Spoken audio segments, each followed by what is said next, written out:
Welcome to Halfsies. I'm Molly, the Mamba mentality monster, McAleer. And I'm Rob Schulte, rudimentary.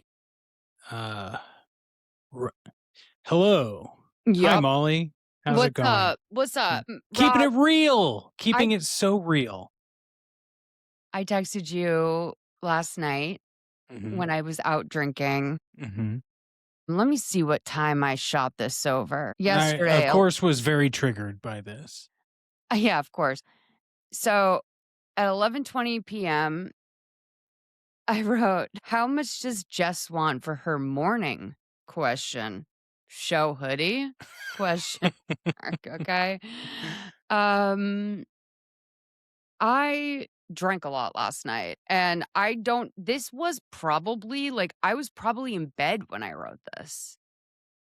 Well, first of all, I love that you recognize the value of Jessica's morning show hoodie she got at an activation at the Century City Mall because it is priceless and you were trying to put a price on it. But the fact that it lingered with you into intoxication that you were like, maybe I can buy this I was off of my talking about it at friends. the party last night. Oh, yeah. I also realized I didn't get an invite to any party. I'll tell you what, that's actually gonna be my topic for this week, so I don't wanna jump ahead too much. Okay. But it's I my don't get best invited friend's to parties, birthday. Well, first of all. no, I've invited you to a party. Oh, that's true, you have. I That's took true. you to a dinner. That's true. Look, parties there's gray areas. I saw a movie last night that reminded me of what parties used to be for me, and now you're reminding me that parties evolve and change, and I do get invited to parties. I just yeah, and you know what? I wanna say, yes. Mhm. And you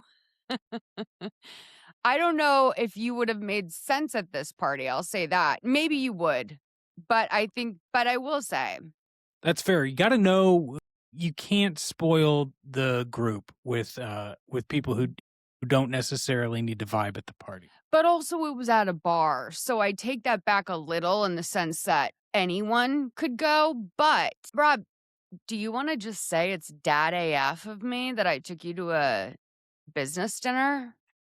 That is dad AF of you, but I had a great time at that dinner for all of the weird shit that happened. Like, first of all, I had fun with our friends, like our friends that were there. And Mhm. then the interesting look, this is where we get mustard on steak, right? Something that's going to live with us forever. Yep, And I know, and normally I would never do this, I would never say this, but I feel compelled to. So Heather McDonald was at that dinner, yeah, and it inspired a lot of, I would say, tension almost in the room because she is such a divisive figure, right? absolutely. And it added a layer of context when I was on Threads yesterday and I saw that she is heavily endorsing a one Mr. Spencer Pratt for mayor of Los Angeles. You don't say. Interesting. What a freak. No, I can't believe the Spencer Pratt for mayor thing is I'm scared he'll win. I know. Isn't he saying like people like dogs are being lit on fire? Okay, so this is my thing. I will say this.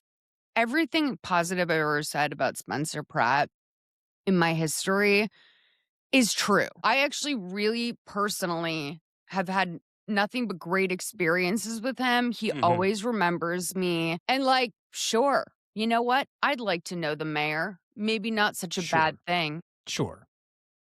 That said, I do not like him for the mayor of Los Angeles. I like him as a person, even though his politics are bogus. But in this world, you're going to meet people that have different politics than yours, and you can't deny whether that they're nice if they're nice, right? Yeah.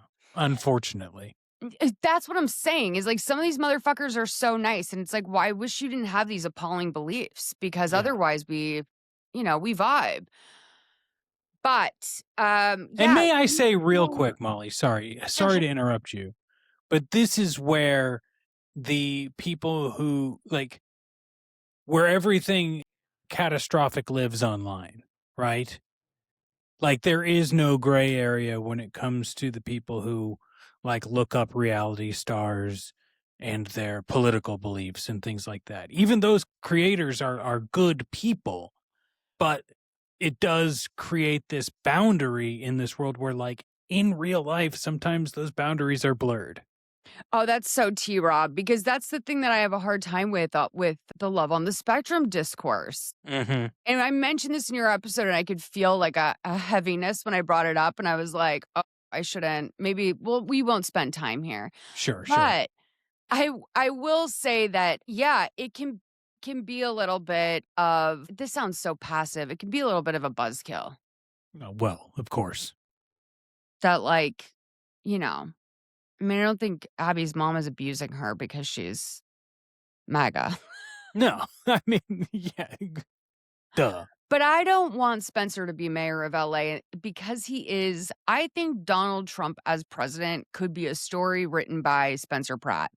Yeah. Like, he is very good at these Trumpian claims of such as what I mentioned on my TikTok, which was that I saw him on a podcast saying that all over LA, people are lighting their dogs on fire and people are abusing dogs in broad daylight and no one can do anything. And I just want to know what that means. That's all. Like, I made a video just saying, like, Spencer, what's your source on this? And as far as I can see, there is some stories of stuff happening downtown. But I think the claim of all over LA, I think that's such a dangerous mindset. All over Yeah. LA, people are lighting their dogs on fire. That's eating the dogs, eating the cats. Yeah. Also, Spencer, are you seeing this? Because what areas of LA are you hanging out in? I think he's smart for choosing that talking point, though. Yeah. I He's mean, appealing directly to the dog lovers of Los Angeles, which is, like, quite a loyal crew. and spans many a Venn diagram. That Well, said, Molly, sorry, go ahead. it's my half. It is your half. Can I say one last thing before your half? Yeah. Because this is not worthy of a halvesies topic, but you were talking about partying, and before you get into your topic, it's just important for me to state this. I saw the movie Mile and Kicks last night, Mhm. which is set in 2011 in Montreal and is about a music journalist, and she travels from Toronto to Montreal to write a 33 and a third about Alanis Morissette's Jagged Little Pill, and ends up getting into somewhat of a love triangle with an indie rock band and becoming their publicist. But not much of that actually happens in the movie. And I was excited to see this because I was like, oh, I want to see an accurate representation of 2011 partying and music. And I gotta say, I was let down. But some of the actual like parties did seem legitimate, except everyone looked like an indie rock hipster. And we all kind of know that when there were loft parties and everyone was invited in the city, you weren't just getting that like twee and glasses and tight jeans in church. You were also getting the hardcore kids, and you were also getting the crust punks. You were getting anyone who came and wanted to drink beer. And that is basically the essence that was missing from the movie for me. Well, Rob, that actually fits perfectly in my Oh, half because I just wanna yap. great. I that's what I wanna do for my half. Is I told you this is gonna be the most softball episode, and I just wanna tell you about going to the party last night Let's and, yap it up. just fucking yap, okay? Sometimes we gotta yap. So you know my best friend Ed, I was wondering if you did, but you met him when he did our first live show. Special Interest Society. I know, which is, like, such a fun thing. Yeah. We need to get our asses in gear and do more on a regular basis like that. I know. Well, I mean, I was just thinking of that yesterday. Yeah. I was thinking yesterday about how, like, you moved to LA so that we could hang out more. Of course. And we've only hung out we hung out more when you didn't live here. Yeah, and I was thinking, well, it became more like I've hung out with Jess more than that I've is true. I've hung out with you since you've been here. Well, I did this event for work a few weeks back where they did like DIY air wand smoothers, which, hey, No! we're, Is this about the fucking blender that allegedly you're gonna gift me? well, yes, but and that's part of it. But here's the thing: I talked to the organizer of this event. She always has like all these young designers show up to her thing. I was like, how do you get people to actually show up to stuff? And she was like, someone has to sponsor it so that you can buy Erewhon supplies and say it's DIY Erewhon smoothies. Like you just have to have that thing or else no one's ever going to show up. And I was I like, think that's so yeah. tea. And you know It's what? That's so tea. That's what you mhm. said. Well, here's the Yes. thing, Rob, is when this was my brilliant marketing idea for Eric when the egg thing was happening, when eggs were so expensive. Yes. Yes. And I said, like, you should go to Trader Joe's or like Costco and get a big bag of boiled eggs and say you're giving away an egg to everyone who watches the show. I was Yep. like, people, this is like worth something now. Yeah, it's currency. Mhm. But And Ed, then yes, I remember meeting Ed. so, do you know Ed and I's, like, backstory, how we met? No, I don't think I do actually. So, we met at Boston College Okay, in, yes. I uh am remembering this. okay, so, like, it's kind of funny, like, the story of how, like, I just sort of saw Eric and I had a crush on him for, like, the first year that from when I met him on when I was, like, in college still, I was, like, back at college. This is what Ed is like for me in that same way, and I think that's interesting. And also Christina, I was insanely drawn to Christina. So he was my boss at Phone Center, which is the telephone fundraising that we Okay. did in college. That's how we like got like close. But Ed remembers the first time seeing me when he and I were in a feminist film theory taught by Francis Rastuja, a class that has stayed with me so much to this day. And he called me a girl in a purple jacket with bad highlights. That's where we were, like, really in the first environment together, Okay. and then he went on to hire me at Phone Center, which was a very competitive, like, interview process because it is, like, the highest paying job on campus. Sure. So, you were making almost, like, $850 at Phone Center, which Oh was, like, my great. god. Yeah, you were living. So, but then sometimes people would yell at you. Whatever, who cares? So 850 is fine. So we're doing it. No, no, no, no. I had a memory of how I first interacted with Ed, but not really. When I was a junior in high school, I shadowed a BC student for the day who was a junior, and she was in a discussion, like a discussion class, I guess, whatever, where they Sure. would go and, talk about whatever books they were reading. It's mostly like sophomores and juniors in a class like that. Sure. So I'm sitting there, all of a sudden, this like, short king gay guy, clearly openly gay, wearing banana yellow Dolce and Gabbana board shorts, walks into class holding a soup, was like, you know, like some pretty iconic shades as well.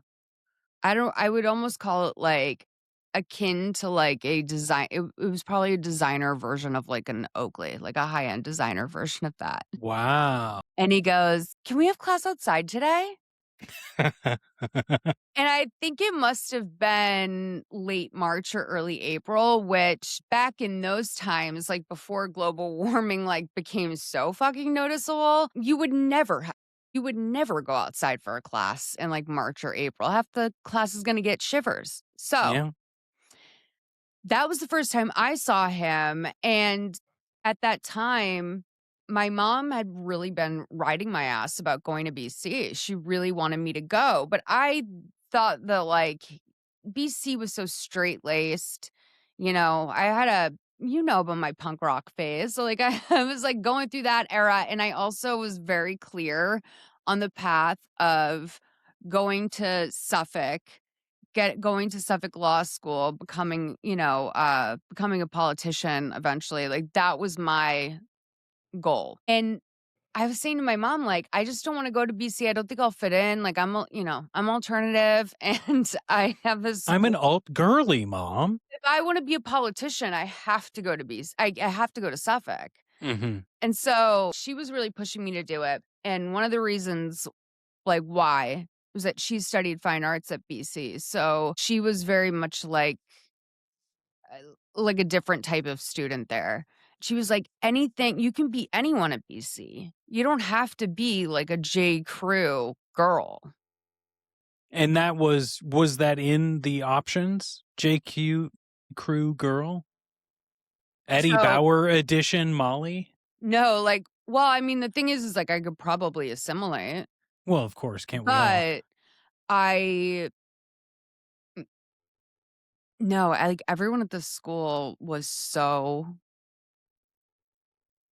like everyone just, like, carried themselves like a model. You know what I mean? Interesting. Even if they weren't that, everyone carried themselves like, sort of like that and had a very preppy put together style at BC, like, it Sure. was pretty edgy to go to class in, like, pajama pants, for example. Oh, man, and we've got that Cookie Monster mindset, I think, on this podcast. What does that mean? Like the Cookie Monster pajama pants Yeah, girl. I was so genuinely struck with wonder when you said Cookie Monster mindset. I actually got tapped over email the other day from my alma mater. Oh, yeah? What are they Yeah. for money? No, which is strange because I feel like I'm a coastal elite now, so why aren't they tapping that mine more? But thank For God they're anyone not. listening, if your university ever calls you and asks for a donation, $1 on a credit card will make them go away for, like, Ooh, maybe up to even 2 or 3 years. that's great. Yeah.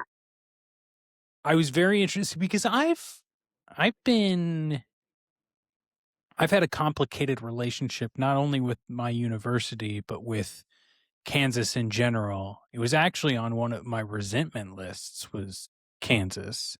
And so I've grown, I've lived, but that's like when I was at my worst, I would say, mentally was towards the end of college. And um a lot of factors we've talked about on this podcast I won't get into, but when I got out, I was like, I can't keep one foot in Kansas and one foot in New York, right? Like I am all coast baby. I have to get into this. I have to live. And really, I hadn't talked to anyone for a very long time, maybe some friends here and there who kept in touch. But yeah, they emailed me. They were like, hey, we're doing this new initiative. Can you fill out this survey? And I was like, sure. I filled it out. It was, what works in a lot of multiple choice of like, I strongly agree, disagree, whatever of skills I learned that I apply to my career now. And, being a theater student, treading the boards, script analysis, critical thinking, all of this stuff goes into podcasts, especially when we're trying to make a show, right? And Mhm. then at the end that, had some open answers. And it turns out at the very end, they're like, hey, we're doing this because we're planning next year's alums come home and we might tap Isn't you. that just called, like, a reunion? Uh, Specifically, our department had a thing that doesn't happen every year and doesn't always happen for homecoming. And it is like they do activations. So, like, some alums will take control of an event for students to like learn something from their career, right? And I think they might be tapping me for that. Like, I have no idea, but like, it seems like they might reach out. And I got to do the email where I'm like, hey, this happens the same month my book comes out next year. So if you want to book me, I'm going to need to know sooner than later to tell my publisher. And like, I didn't want to sound too smug, but it's like, there's very few times in my life where there's something I used to like not really want to interact with, but now I get to, and now I get to also humble brag, but also like legitimately, I will come do this. I will help, but like, don't ask me in like January of 2027 because I have to book that month like now. You fucking own their ass, dude. You really own their ass. But I mean, I'll tell you what, I'm impressed by you because you're right. You have to promote your book, but my biggest fear is looking fraudulent at my college. Hmm.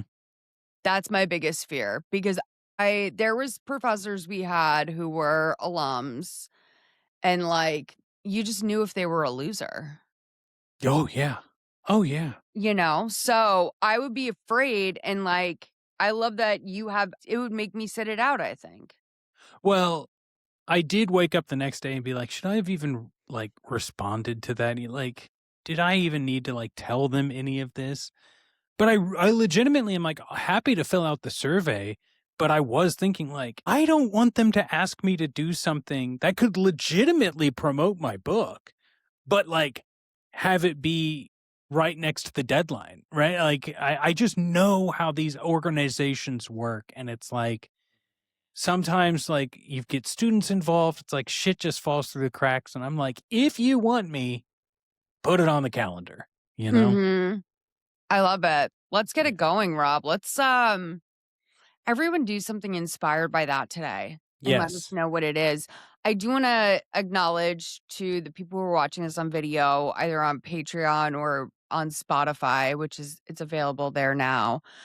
Um, I do wanna acknowledge that I am a wiggle worm and Uh-huh. that when you watch this podcast, you will see a real life depiction of a woman with ADHD and currently a hangover trying to get their shit together. Ooh la But la. yeah, I have a little bit of a I'm using my massage stone that Eric and I got it out of the closet over Christmas that was Mhm. better than anything else he could have gotten me.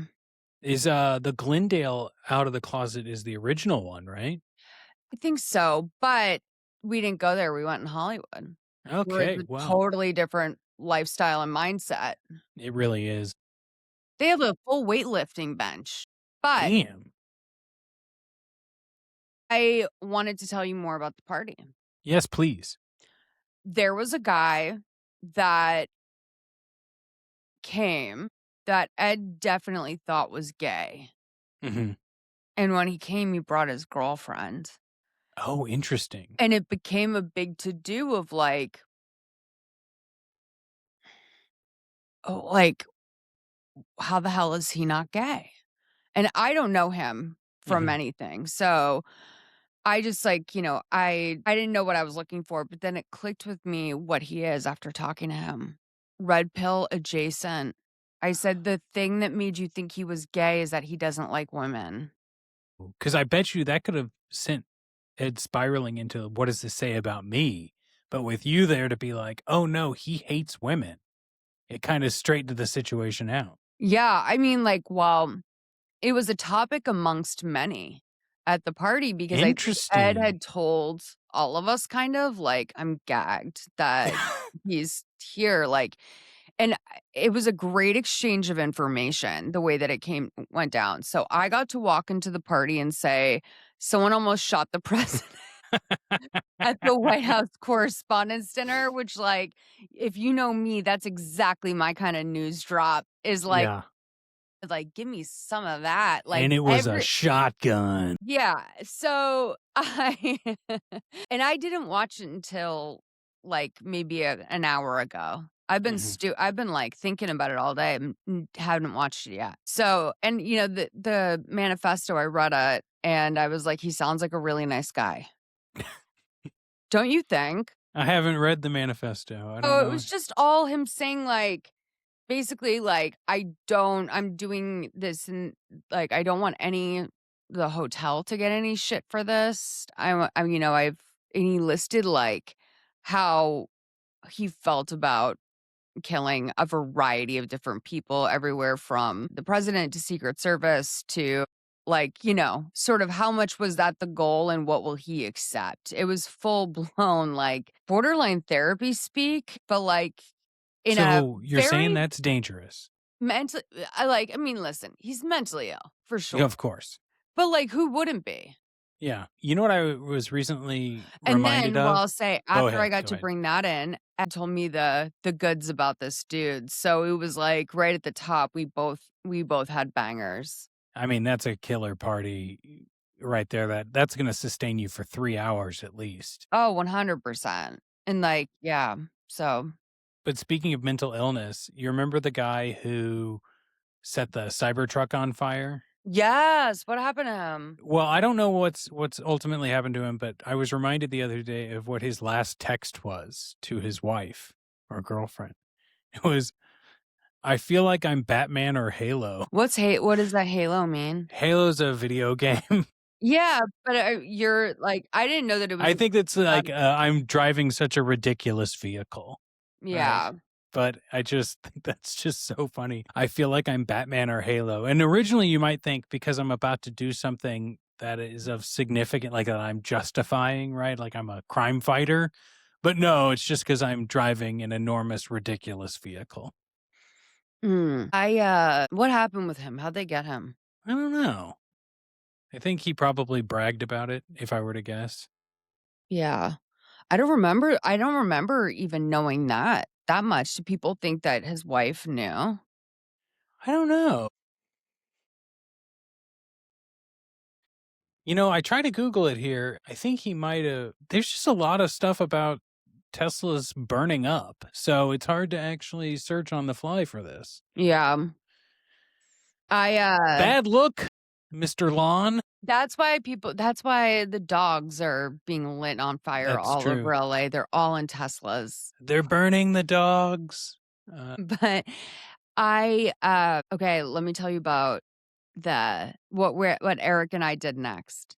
Okay. So, obviously, things are out of fucking control by the time Sure. we leave there, right? I do not typically drink liquor, and I had Okay. about, like, 3 or maybe 4. There was a Danish guy in his Boston Celtics zip-up that bought me a 4th cocktail. Lord. And then Eric and I leave, and we wanted to hang out more, so we, like, that's honestly what it was, but I didn't Hmm. wanna go to his house because I had to get my hair colored today. So Okay. I was like, you know, I can't like go to your house and hang out, which I should Yeah. have, but I can go to a bar. So we went to a bar that we found on Hollywood.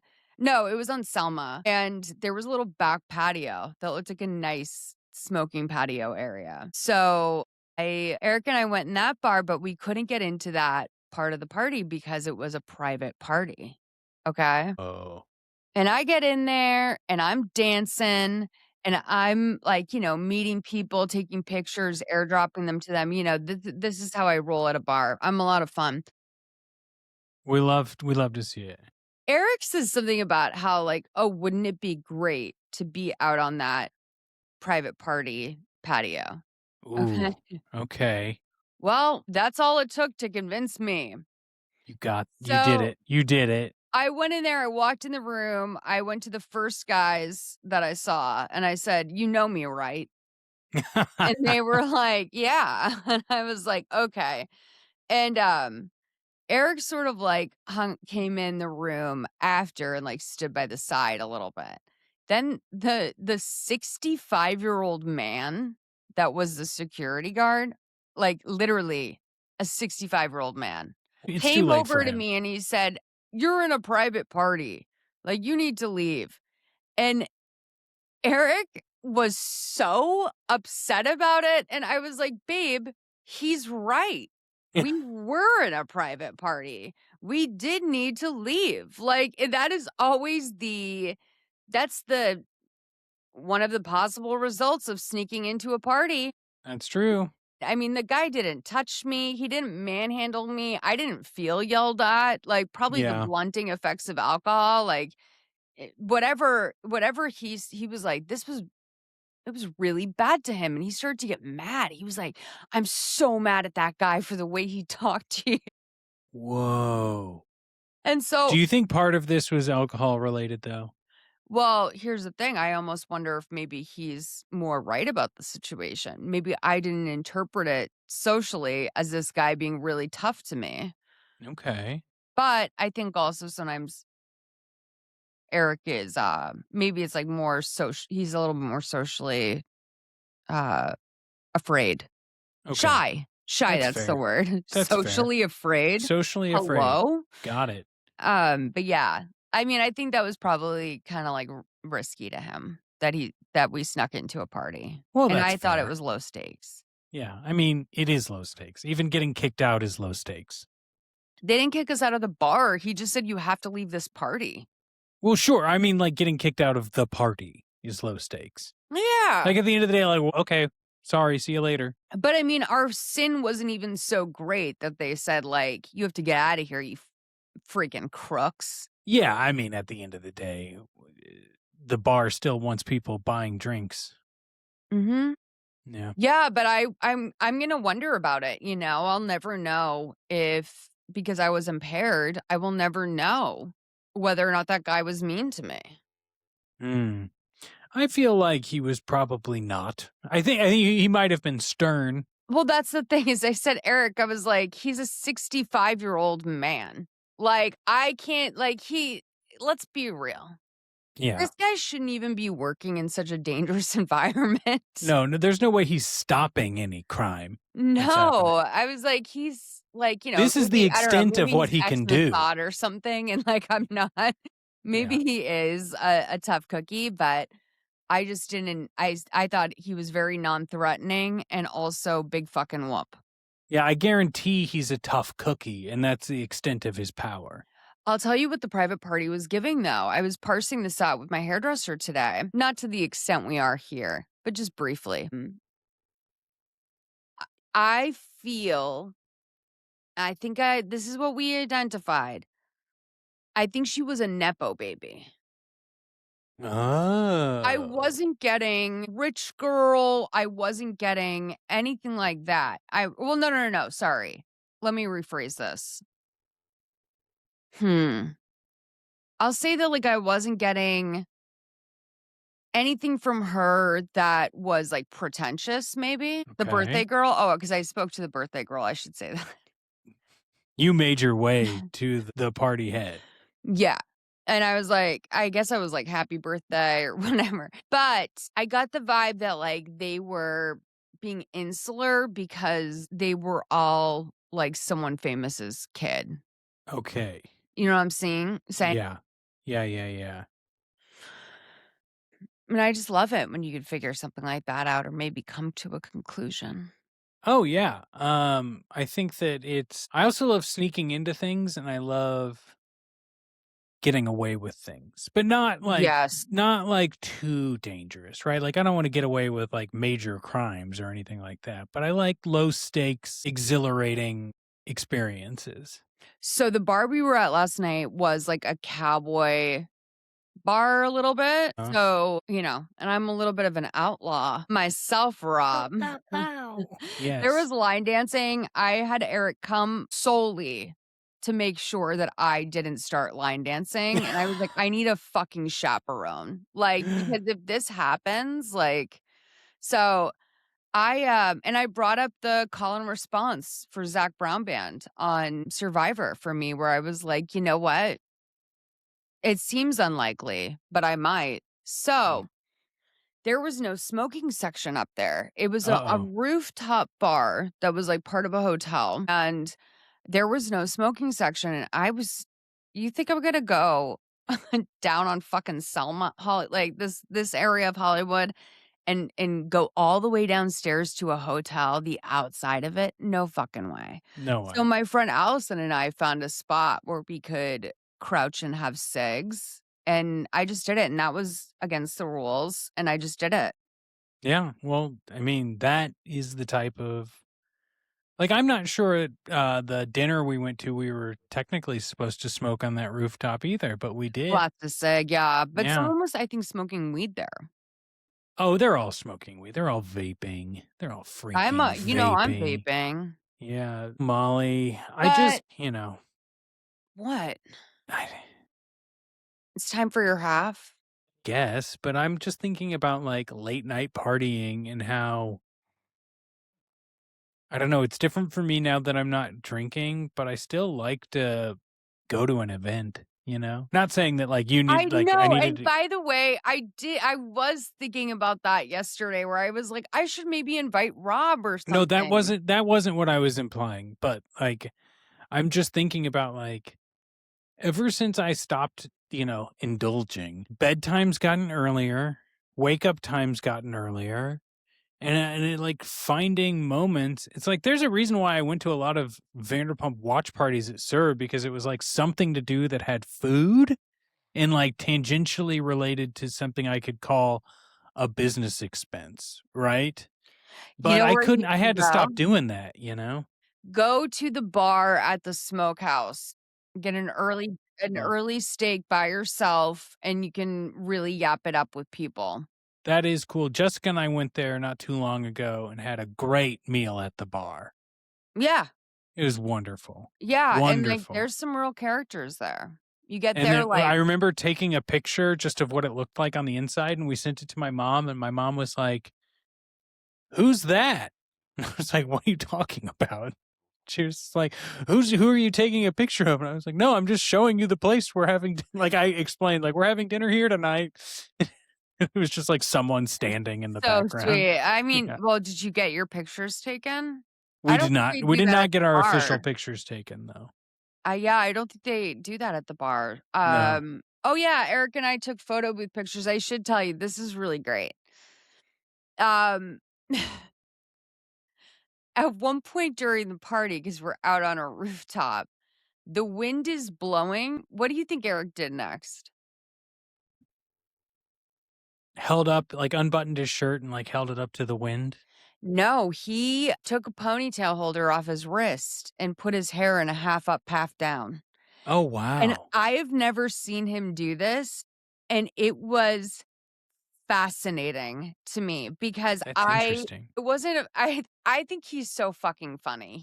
Of course. He really makes me laugh, and I just love that he is, like, committed to the practical solution of having a ponytail holder and not having any fear or worry about bringing it out, and of course, like, half of our friends were like, "Are you kidding? Like, what's going on, man?" Or at least enjoying it. They weren't, like, Sure. ridiculing him, they were enjoying his freeness with it. Of course. So I guess they were getting the vibe that it's not on topic for him as a human to be doing that normally.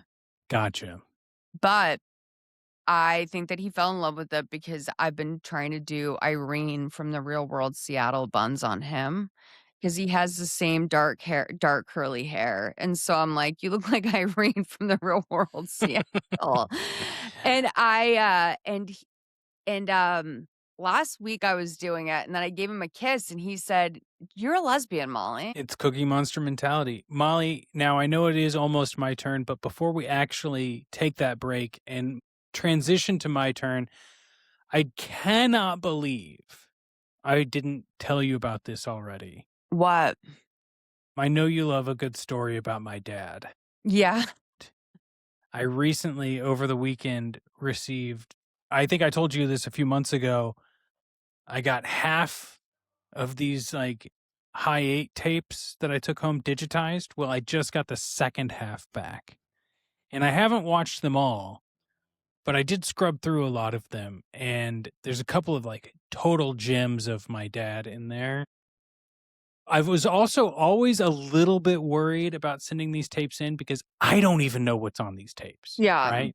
So if there's like a weird sex tape or Are they something, on the like Plex? they're getting there. Okay. Don't worry. I can't But wait. there's also, so this is a little morose, but there's a tape my friend and I made the day a kid we knew in high school killed himself. Yep. So that is a very interesting look at what we did when we were 16 on the day someone killed himself, right? Like trying to be goofy and distract ourselves and go to Steak and Shake.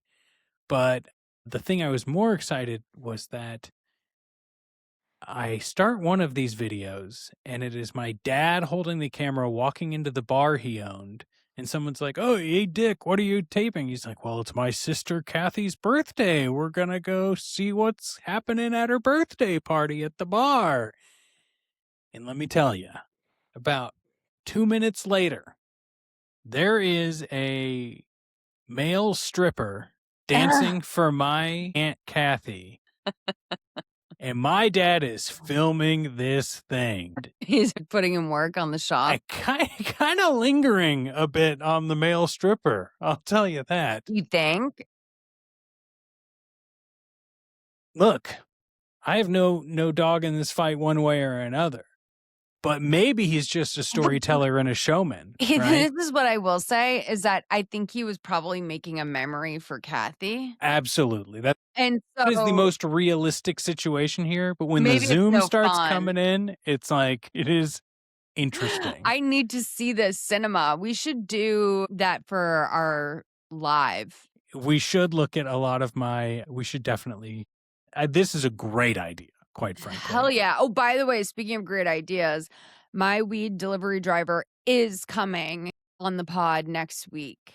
Excellent. And you know who else is coming on the pod? Tim Barnes is coming on in May. So that's going to be great too. Tim Big Fun Barnes. Oh yeah. That's what they call him. It is. Right. He just had a great, it doesn't matter. We'll talk about that when Tim's here. Should we take a quick break before my half? Yeah. Okay. I'll be All right back. Rob, it's your half. Look at me at 16. That definitely looks like you at 16. Isn't that great? Quite spicy to begin with. That's pretty spicy. Anyway, that's all. This is your dad shooting this? No. That's my friend. Okay, Molly. Adorbs. Adorbs. It's my turn. Molly, there's been a lot of riff-raff talk about stand-up comedy the past few weeks, whether it be on Halfsies or my appearance on Mother May I Sleep With podcast, which dropped today as of this recording. So Hell yeah. Well, on Patreon. On Patreon. Yeah. Which everyone listens to should. And also, hey folks, if you ever hear an error in the audio, that just means you're not listening on Patreon, because we fix those when they happen. It happens from time to time, but Patreon's where you get that cool, crisp everything. Oh, yeah. We should maybe acknowledge that we sounded like machines on people's first downloads of the Apple. I hope it's fixed. I don't know. I haven't checked in a couple of days. Unless you're an Apple Solid Listen Plus subscriber, in which case you got a fresh different version of that as well. These are all the platforms where we have to like individually upload, but I think it was a processing thing in Megaphone.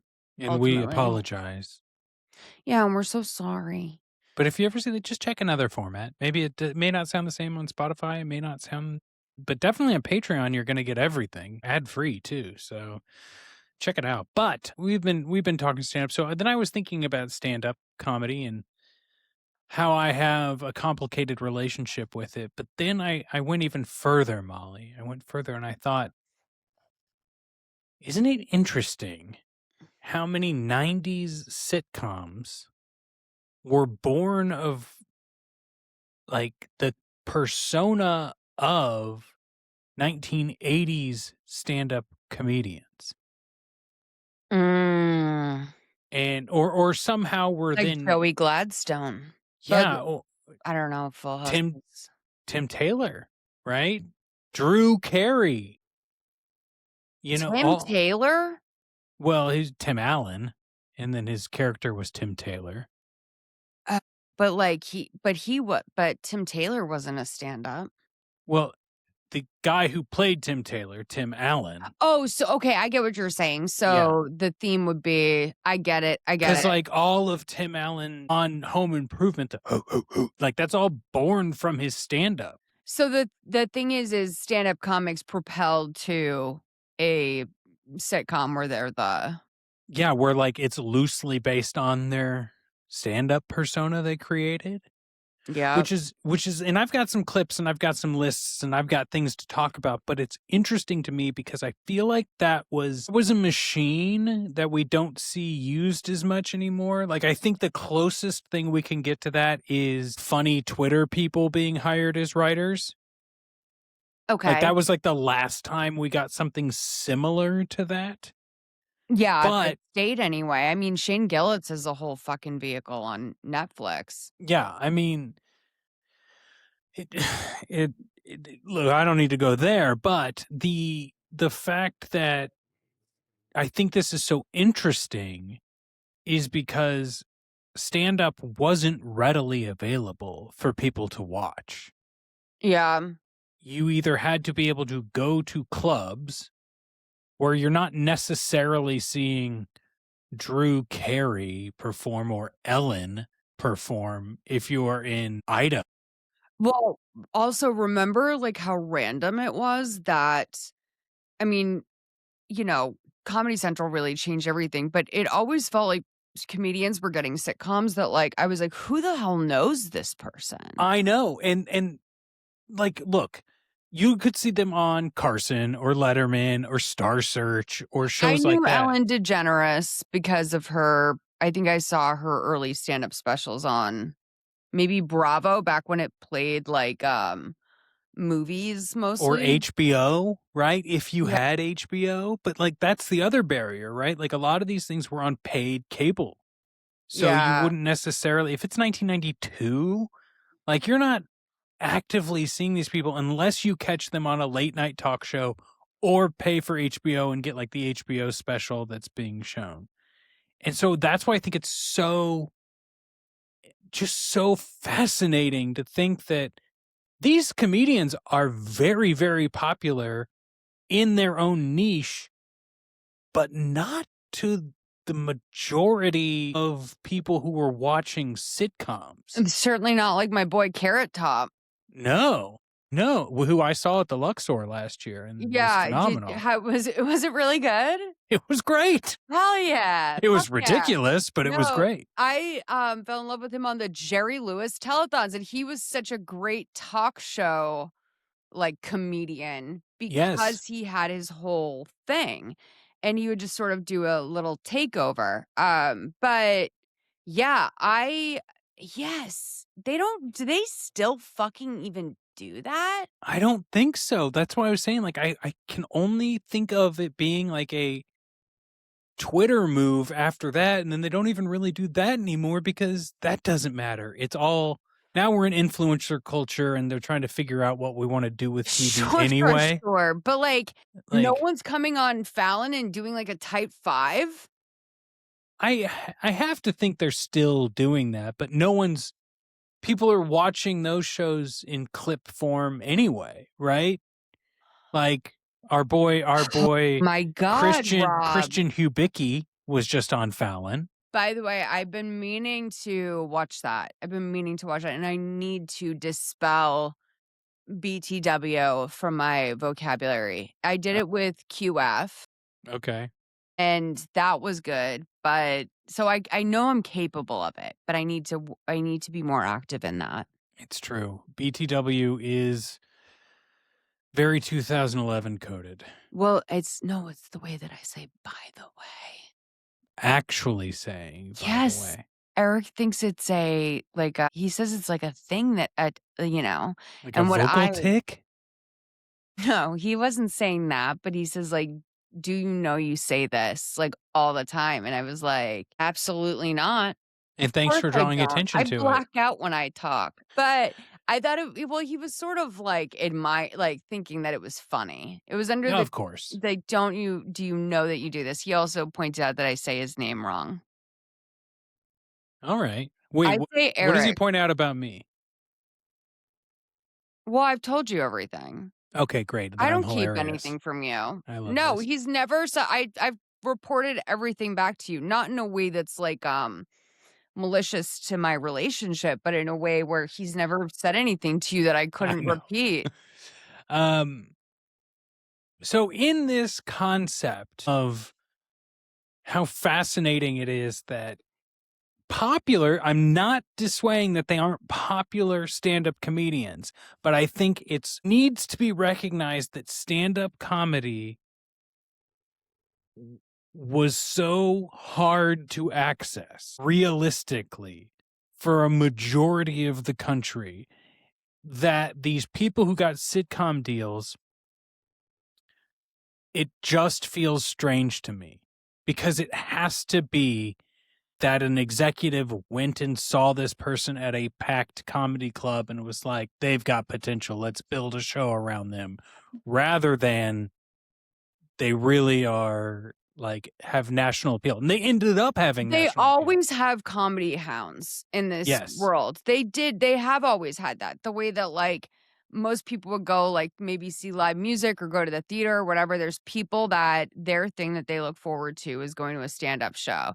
Yes. So people do build momentum. I think it's based partially at least off ticket sales, which is, like, crazy to think Totally. about that metric, which is like, now, with influencer culture, as you mentioned, it's in the millions and millions of views that you really are getting paid. Oh, yeah, I think it was that. And then, like, I think, like, comedy minded execs maybe know that that's the place to go and they have a good Totally. agent. And I They think that sell tickets. it's just interesting to me to see that happening, knowing that, like, even coming from Kansas City, a relatively large city in the United States, like, maybe, I mean, I'm sure that like a Tim Allen or a Drew Carey sold out every single time they came there, but it probably wasn't on their first 5 years of touring. Like, they probably didn't come through until they really were selling out all of the other major cities in the United States, right? And at that point, the deal had, I mean, A lot of selling out comics in Kansas go City, right? to selling out. They might have still done all the comedy clubs, but they weren't necessarily, they were road dogging it for sure. Yeah. But this made me go back and look at some popular sitcoms from the 90s and then wanted to pull some clips from some of the stand-up comedians of that time. All right. And let's just start with Mr. Tim Allen because we discussed it. Cokehead final boss. Exactly. No, And not really. I've kind of jumped to, because surprisingly, in looking up Tim Allen stand up, there's not a lot that isn't the same routine, like starting Okay. off the same way. Different clubs, same bit. So I've kind of jumped to the middle of this one from Grunts Up a Storm at Rodney's Place, 1989, Molly. All right. I can buy stuff I don't need now, so I bought a gear puller. I have no goddamn idea what that thing is. But it looks good on my By the face. way, pause. Oh, sorry. I can't believe it. Okay. This is insanely high quality. I know.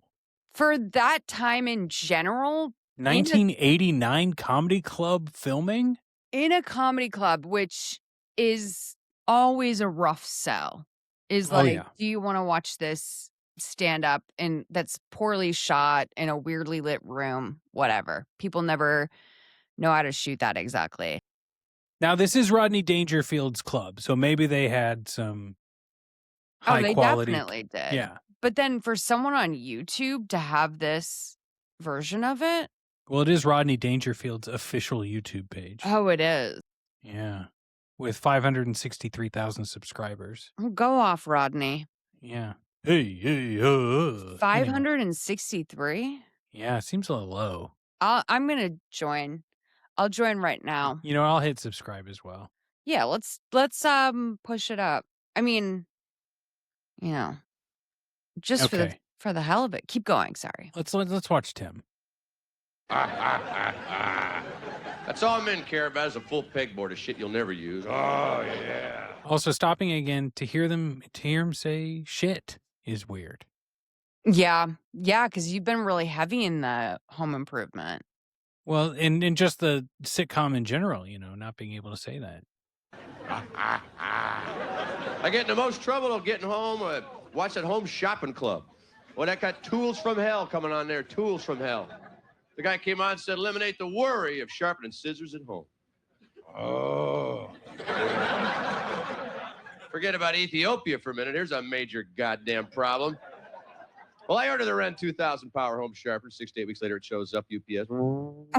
Wait, this is really his bit? Yes. Rob, This got a sitcom. This was his swag on stage?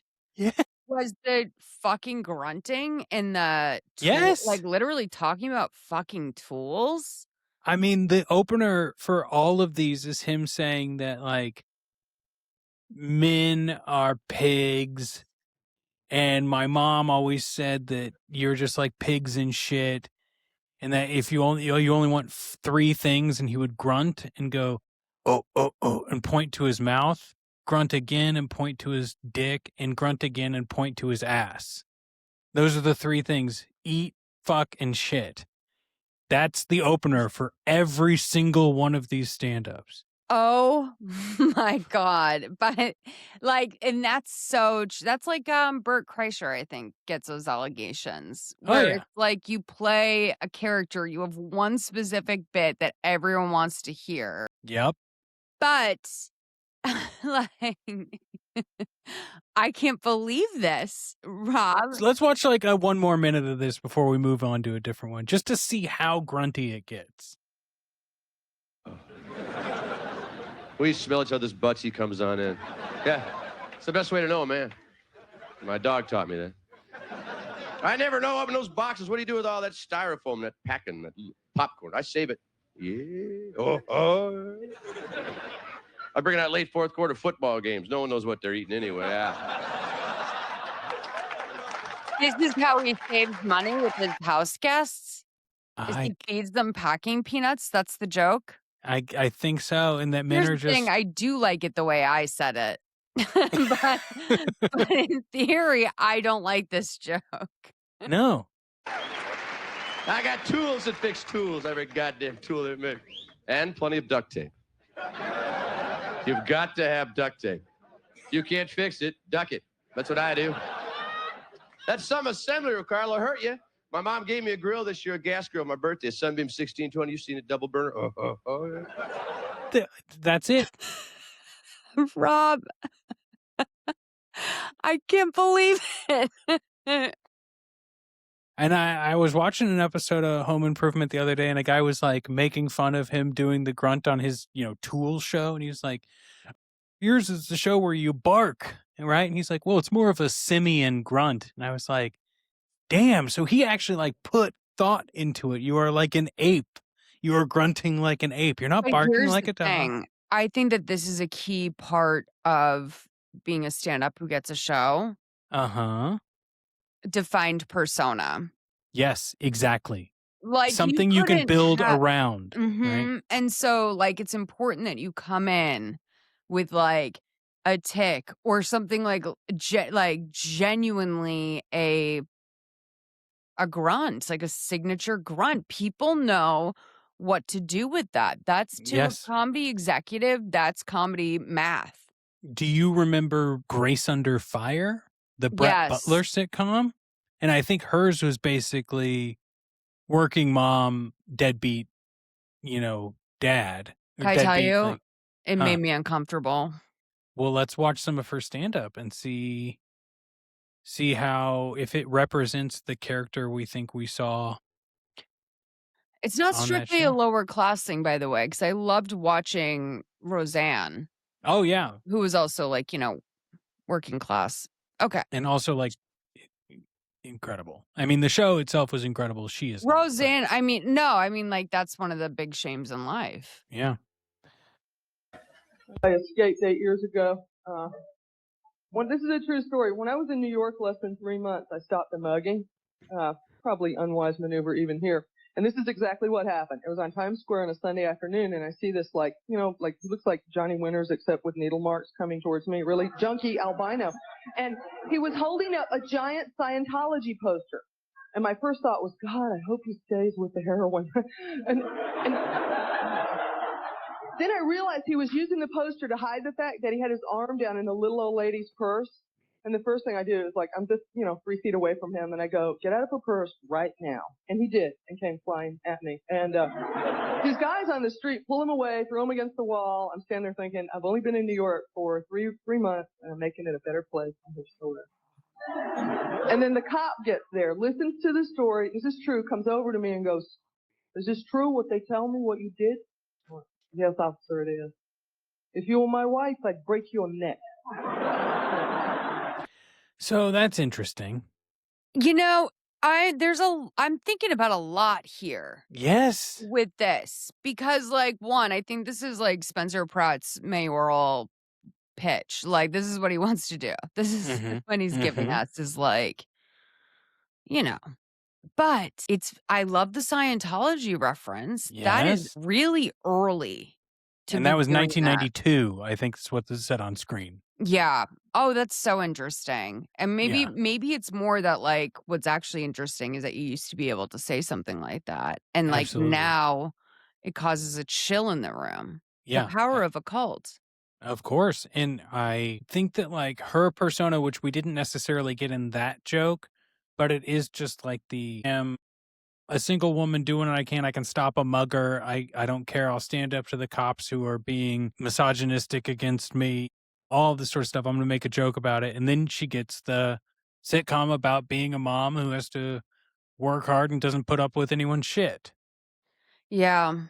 You know? Is that what she was on the show? Yeah. I mean, I think that ultimately, that the dad and her are not together, but she's raising the kids. You know, the show was very Reba adjacent from what I remember. And Reba is just a singer. So Yeah. that's what's so. Is there anyone else who's just like a singer who's had a TV show about them? I don't think so. It's interesting. Now, there's another one. I haven't really vetted the stand-up special, but do you remember Hanging with Mr. Cooper? I do. I remember seeing an HBO special and being very shocked at how this was not the man I saw on the sitcom I love to watch. Mm-hmm. And let's see if this is the one that I remember. I bet she can cash a check and use no ID. Yes, bitch, I'm in line. Shit. I'd like to cash this check, please. Ma'am, we need something maybe with your name. Smile, girl. You got the wild girls. They wild. That is a wild group. Them the kind of girls you take to a really nice restaurant, they walk in like this.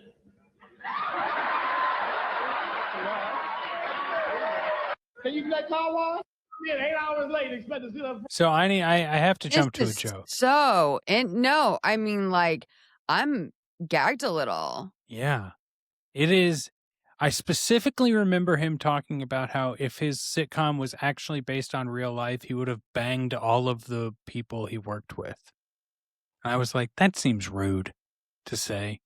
What if that actor sees what you said on your stand-up special? Even Tia and Tamara? Well, I think the adults. Actually, I don't think he... Anyway.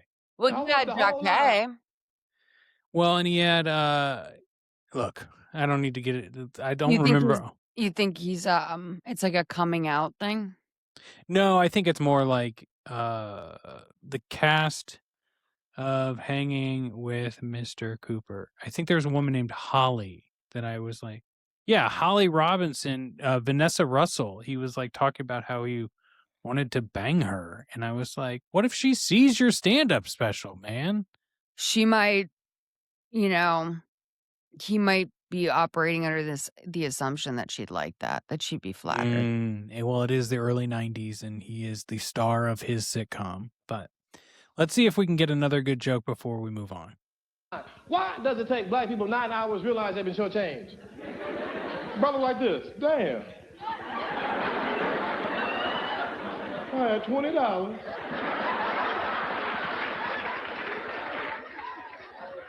Bought me a nickel bag of weed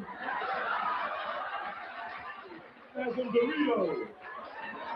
She don't miss some more money or something, man. This shit ain't right. White people are different. Yes, see, white people get so excited. They different. I think white people come into the supermarket, they'll come to that correct register. Let's see here. 9 items, the last items on the white. Love the Right classic 90s bit I'm here. not standing in line. Hell no, goddammit. You go get a manager or something. Classic white guy voice. Love that. You can tell that the world was a little smaller back then. Yes, absolutely. Molly, I don't want to eat up the time with just clips, but I think there's just so much to digest from this, but you hit the nail on the head. You have a persona you can build around, but I do think on the Mark Curry one, he was just the guy who was helping raise the family and Yeah, frankly, I don't recall. Frankly, I do not recall him even having what his personality was on the show. yeah. But do you think it's granted, I said Joey Gladstone because I thought the topic earlier was fake comics on shows. But he was also a real comic on a show. This is true, but it wasn't built around his persona. No. But Bob Saget Yeah.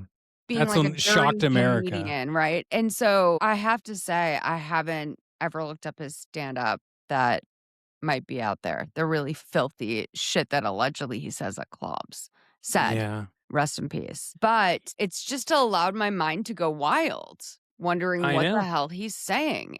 So now I'm scared to watch. I've built up an anxiety about Bob Saget. So it's interesting because that's not always the case that I wonder, was he on a show before?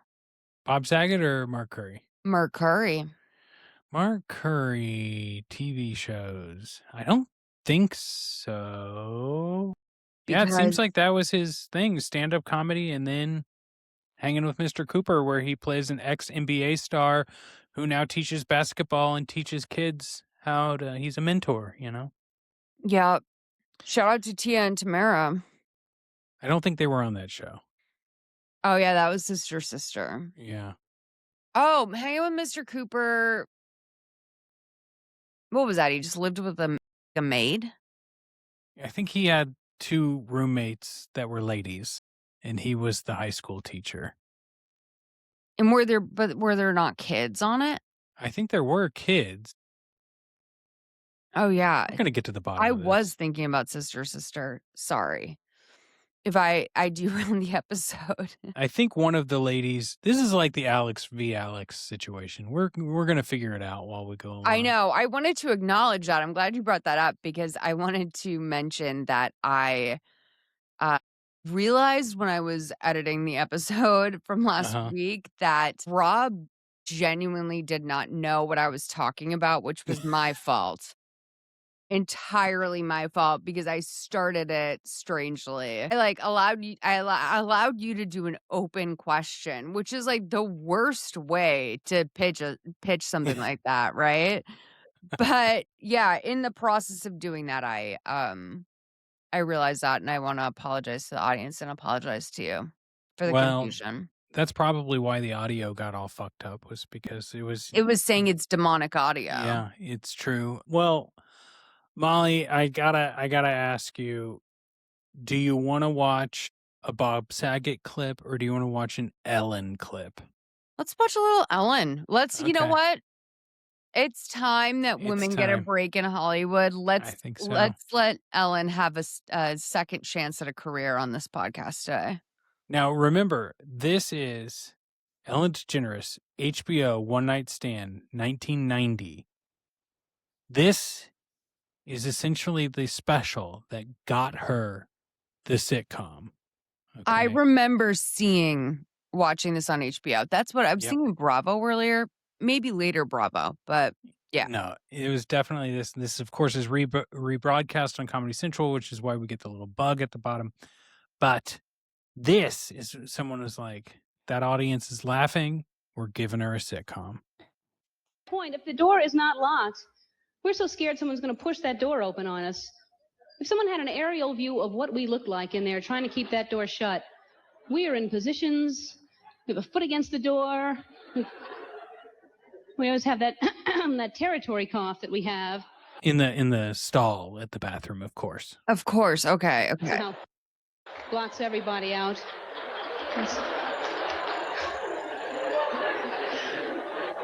Because even if there is a lock on the door, there are these idiots who will continue to try to open the door until you say, somebody's in here.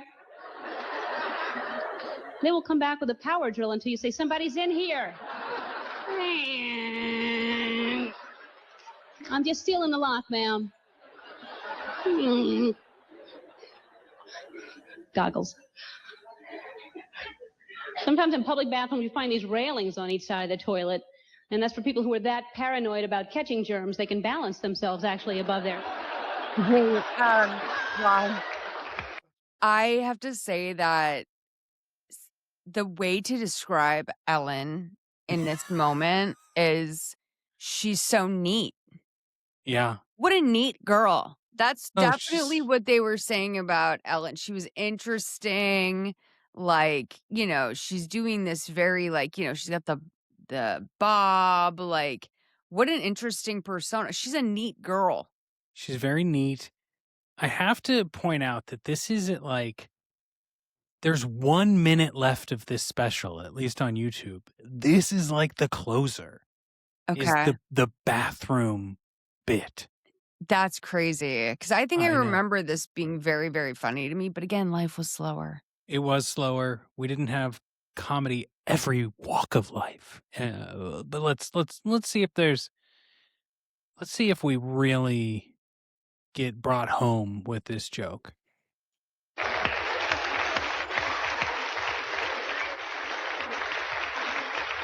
That iron cross is hard to do, I'll tell you that. And the dismount. You need a spotter. You really do. That's why women go in pairs. I'm going. Spot me. Some of the finer bathrooms have the chalk lady in there. You have to tip her. Sometimes you need those bars. Sometimes you walk in, the seats are wet. That's a horrible experience. I don't care who you are. No one enjoys that. Have you ever walked in, you don't check, you're just in a hurry, you just sit and, oh! Just get so angry. How does this happen? What are these women doing in there? All righty. She's moved on from neat to goofy. She's getting a little physical with it. Yeah. Thanks very much. You were terrific. That's the fucking. Are you kidding? That's the closer.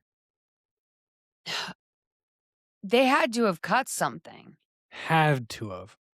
Not Don't to you mention the think? fact that, and it's so strange to me also that it's so obvious that the bars are for anyone who's differently disabled, right? But not even, I'm not saying she needs to address that or she's ableist or something, but that's a way to grow a joke too. Right.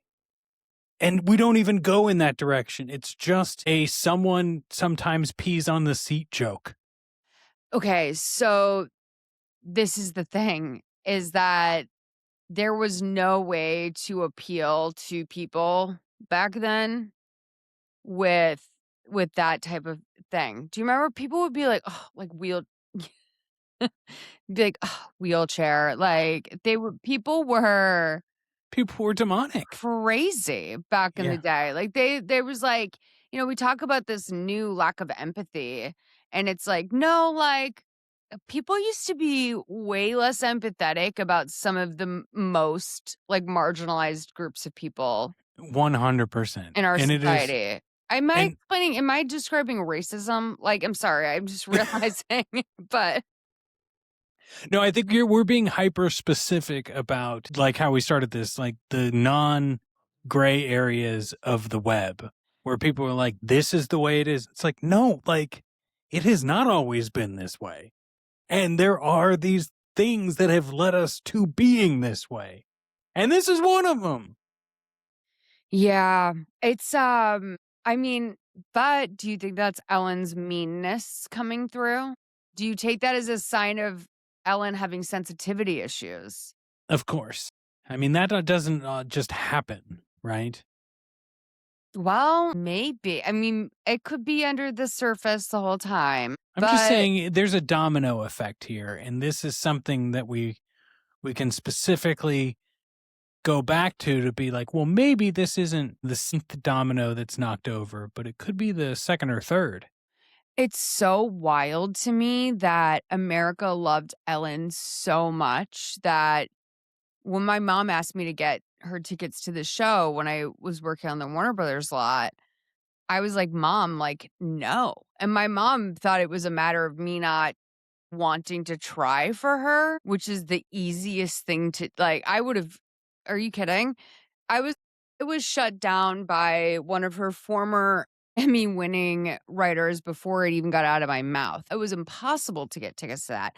Now, like, she lives in shame in England and, Yeah. like, has allowed her hair to go brunette and, like, she's living in shame in England.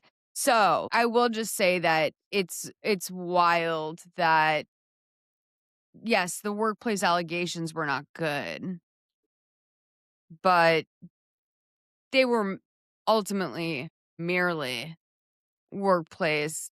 This would be forgiven of other people so quickly. 100%. But it's because of, well, this whole thing. We build something around a persona you've built for yourself. Well, it's Chevy Chase and Yes. where it's like, you could go back, but yeah, it's wild. She Yeah. just leaned in and good, she should have. Like I Oh, would of course. you should always fuck off if you have that much money. Of course. There's no reason to ever be in the spotlight once that time has been marked. I always say if I was Addison Rae and I'd made like 25 million before age 23 or something, I would have been Osama bin Laden in a cave. Like I Oh, would yeah. not have been um pursuing a pop career. No, sorry, folks. Molly and I are going to stop podcasting the moment I can like self-sustain for the rest of my life. Yeah.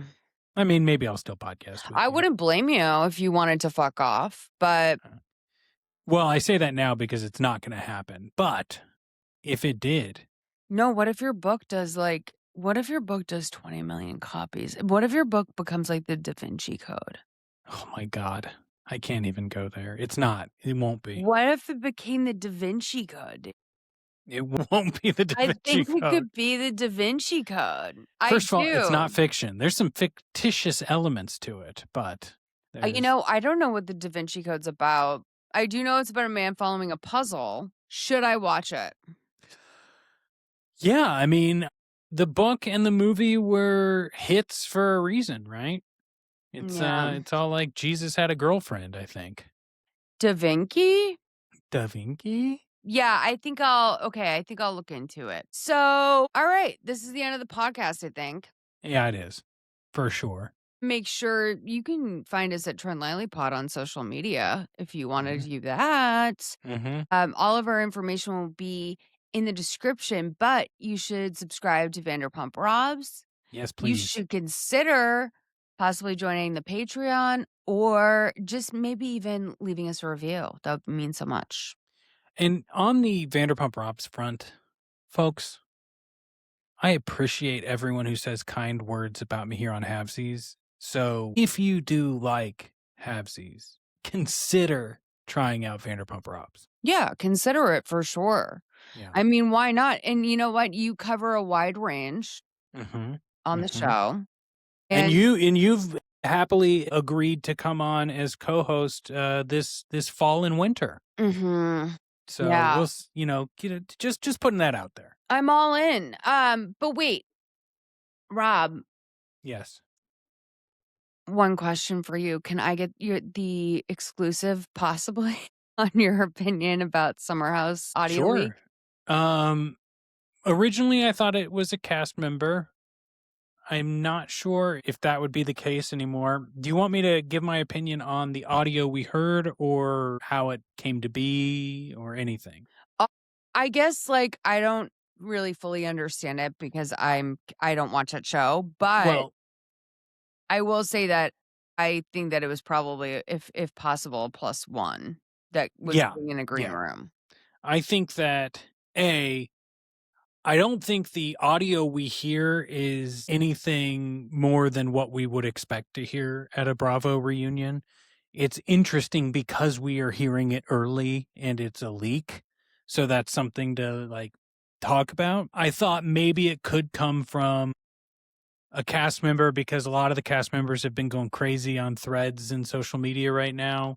So like maybe they're in their head about it, but then the more you listen to it, the more you kind of like hear like why would they want to jeopardize their jobs? And it does seem like they've all got a team there. That's what I was gonna say is I like, I'm being naive and thinking that they don't have publicists there who are sitting in these green rooms watching this for a variety of reasons. Like this has been a PR nightmare for the Yeah. two of them. Well, and the other side is some people like, well, it's probably someone from production. No, it's not. Why would anyone jeopardize their middle of the road job to leak 30 seconds of audio? So it's probably someone's +1 sends it to a friend, be like, get a load of this. And then that third or fourth party is the one who leaks it to like TMZ for $500. Yeah. That's really interesting, Rob. Yeah. I No didn't one's jeopardizing their $60K a year like PA job. but they're doing it on Kalshi. Well, that's true. All right. This was so much fun. Thank you for your opinion. I would like to know more. And I'm sure you'll talk about it on Vanderpump Robs if you haven't already. But we'll talk to you guys next week. Be safe. Have a good one. Bye. Bye.